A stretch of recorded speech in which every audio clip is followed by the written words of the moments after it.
Hello students, last time हम लोगों ने किया था law of conservation of mass and law of constant proportion. Law of constant proportion के अंडर हमने एक दो न्यूमेरिकल प्रॉब्लम्स की थी, उसी से फर्दर हम लोग कंटिन्यू करेंगे।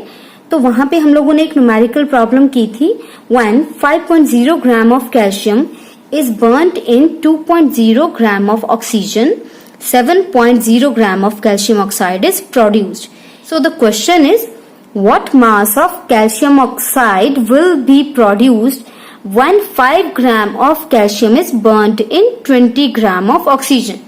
तो law of constant proportion के अकॉर्डिंग क्या था कि जो आपके पास 5 ग्राम कैल्शियम है वो जस्ट 2 ग्राम ऑक्सीजन के साथ रिएक्ट करेगा 7 ग्राम बनाने के लिए।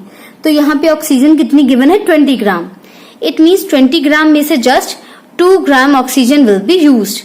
तो यहाँ पे जो रिमेनिंग 18 ग्राम ऑक्सीजन है वो एज सच रहेगी, अनयूज्ड रहेगी।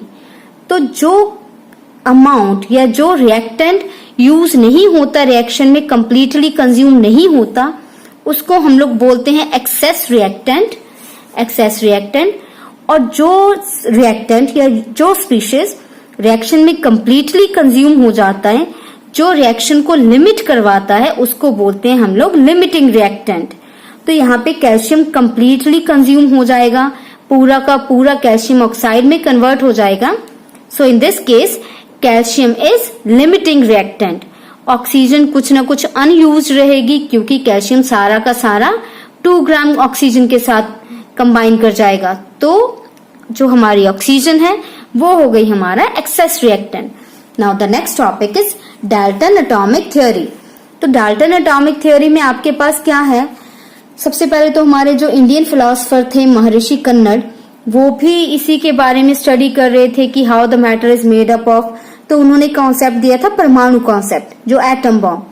तो एट द सेम टाइम एक साइंटिस्ट थे जॉन डाल्टन। तो जॉन डाल्टन ने क्या कॉन्सेप्ट दिया था रिगार्डिंग एटम, कि atom is the smallest independent particle of matter. तो हमारे पास एटम क्या है? The smallest portion of matter, जो फर्दर डिवाइड नहीं हो सकता। तो ये कॉन्सेप्ट दिया था सबसे पहले डाल्टन ने। तो ये कुछ एक फीचर्स हैं जो डाल्टन एटॉमिक थ्योरी ने दिए थे। अकॉर्डिंग टू दैट, जो भी मैटर है वो बहुत ही छोटे छोटे पार्टिकल से बना होता है। उन स्मॉल पार्टिकल्स को हम लोग क्या बोलते हैं? एटम्स। नेक्स्ट पॉइंट, जो एटम है are the ultimate particles and can not be further subdivided into smaller particle. तो जो सबसे छोटा पार्टिकल है वो हमारा है atom. Third point is, atom को ना तो क्रिएट कर सकते हैं ना ही डिस्ट्रॉय कर सकते हैं। नेक्स्ट पॉइंट, जो एटम्स हैं पर्टिकुलर एलिमेंट के, जितने भी एटम्स होंगे, जैसे कार्बन एलिमेंट के सब कार्बन एटम्स, हाइड्रोजन एलिमेंट के सब हाइड्रोजन एटम्स, वो सब सेम होंगे in all respects. All respect means उनका मास सेम होगा, उनका साइज सेम होगा, उनकी केमिकल प्रॉपर्टीज सेम होंगी। नेक्स्ट, डिफरेंट एलिमेंट्स के जो एटम्स हैं उनके मास, साइज, केमिकल प्रॉपर्टीज जो है वो डिफरेंट होंगी। नेक्स्ट पॉइंट आपके पास क्या है? एटम जो है वो सबसे छोटा पार्टिकल है जो किसी भी रिएक्शन में पार्टिसिपेट कर सकता है। The last point, atom of same और different elements combine in whole number ratio. तो अकॉर्डिंग टू दिस थ्योरी, जो एटम्स हैं वो होल नंबर रेशो में कंबाइन करते हैं मॉलिक्यूल बनाने के लिए। नो डाउट इनमें से काफी जो पॉइंट्स है वो बाद में चेंज हो गए थे क्योंकि ये लिमिटेशंस थी, वो पॉइंट वैलिड नहीं थे। तो उसको हम लोग ड्रॉबैक्स में स्टडी करेंगे फर्दर, यहाँ पे ड्रॉबैक्स में। तो अभी इस थ्योरी के बेसिस पे जो हमने दो लॉज किए हैं, law of conservation of mass and law of constant proportion, उनको भी एक्सप्लेन किया जा सकता है। इसके अकॉर्डिंग क्या है? देखो, barium chloride is combining with sodium sulphate. तो barium chloride means BaCl2, sodium sulphate Na2SO4, both will react to form barium sulfate BaSO4, sodium chloride NaCl। तो अब इस रिएक्शन में देखो हो क्या रहा है, बेरियम के साथ आ गया ये वाला सल्फेट BaSO4, सोडियम के साथ ये वाला क्लोराइड चला गया 2NaCl। तो बेसिकली केमिकल रिएक्शन में हो क्या रहा है, ये जो आपने काउंटर आयंस हैं उनको एक्सचेंज करते हैं अपने पार्टनर्स को। अगर जस्ट पार्टिकल्स का इंटरचेंज है तो उसका मास भी सेम रहेगा। This means mass will always be conserved. So this theory is in accordance with law of conservation of mass. Definite proportion के लिए क्या कहा, जैसे कार्बन डाइऑक्साइड है, कार्बन और ऑक्सीजन से बना है, तो ऑक्सीजन के एलिमेंट एटम्स की सेम सेम प्रॉपर्टीज होंगी, कार्बन की अपनी प्रॉपर्टीज सेम है। तो जब दोनों ने जो मिलकर कार्बन डाइऑक्साइड बनाया, वो किसी भी सोर्स से लें तो इनकी जो प्रॉपर्टीज हैं और जो रेशियो है बाय मास, डेफिनेट कॉम्पोजिशन, तो वो हमेशा ही सेम रहेगी। Now the next point is drawbacks और limitations of this theory.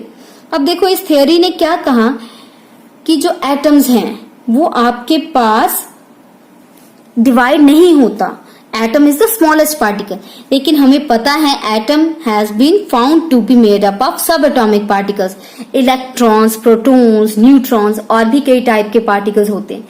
This means the smallest particle is not atom, it can be further subdivided into subatomic particles. लेकिन no doubt those particles are not independent, तो atom ही है सबसे smallest independent particle. Even in some cases atom is exist as a molecule. तो यहाँ पे चलो back to the point, हमारी फर्स्ट लिमिटेशन क्या है, atom is made up of subatomic particle, तो इलेक्ट्रॉन, प्रोटॉन, न्यूट्रॉन एटसेट्रा।